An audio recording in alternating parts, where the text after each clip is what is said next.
Good morning, kids. How are you doing today? Yesterday, Miss Julia introduced us to Abraham and his wife Sarah, and today we're going to continue looking at his life. In the story today, you're going to hear me call him Abram because that was his name first, and then God changed his name to Abraham later. Okay, so it says Abram went up from Egypt toward the arid southern plain with his wife and everything they had, and with Lot. Now, Lot was his nephew, and Abram was the uncle of Lot, and so they were traveling together. Abram was very wealthy in livestock, silver, and gold. Abram traveled, making and breaking camp from the arid southern plain to Bethel and to the sacred place there, where he had first pitched his tent between Bethel and Ai. That is, to the place he had built an altar earlier. They worshipped the Lord's name. Now Lot, who traveled with Abram, also had flocks, cattle, and tents.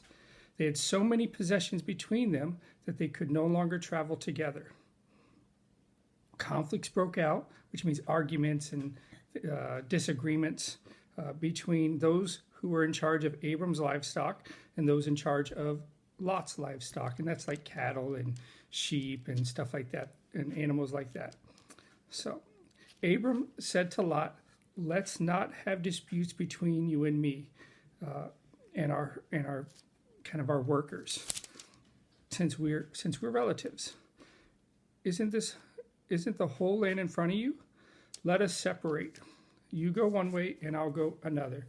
So Abram had this whole big land that God had given him, and he said, "Hey, Lot, we're relatives. I'm your uncle, but you got a lot of stuff, and I got a lot of stuff. You got a lot of people, I got a lot of people. And because of that, we don't fight, but our workers are fighting. So let's just separate. So I'm going to give you whatever land that you want." He says, "You choose." Abram says, "Whatever land you choose, I'll choose the other." And that was good. Abram saw what he had, and he didn't want to fight with Lot over it, so he shared it with him. And we still do this today. We all have things that we really enjoy and things that we don't really like other people messing with unless we give them permission. And if we kind of hold on tight to that, when someone touches it, whether it's a favorite doll or a favorite car, or maybe it's a lucky basketball, whatever it is, we kind of like to hold on to that ourselves and keep it just for us.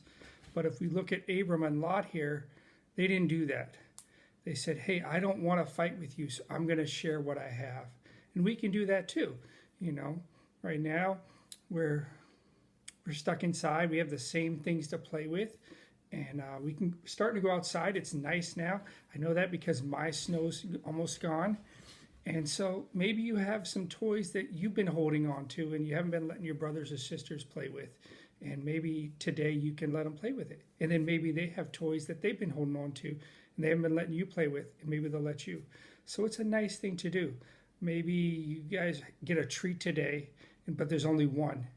And instead of only one of you get it, maybe you share it, you divide it in half, and then you both get some instead of somebody not getting none. Whatever it is, like, we can share. And Abram did that. And it goes on to say that God blessed him because of it. When we share, it pleases God, but when we hold on and when we're greedy and we're selfish and we don't think of others, like, that makes him sad, and he doesn't like that. So what can you share today? What is your favorite toy? Okay, so have a great day. We will see you tomorrow. Tomorrow we have another special guest going to come and talk to us a little more about Abram. Maybe it's Abraham tomorrow. I don't know. We'll have to see. All right, have a great day.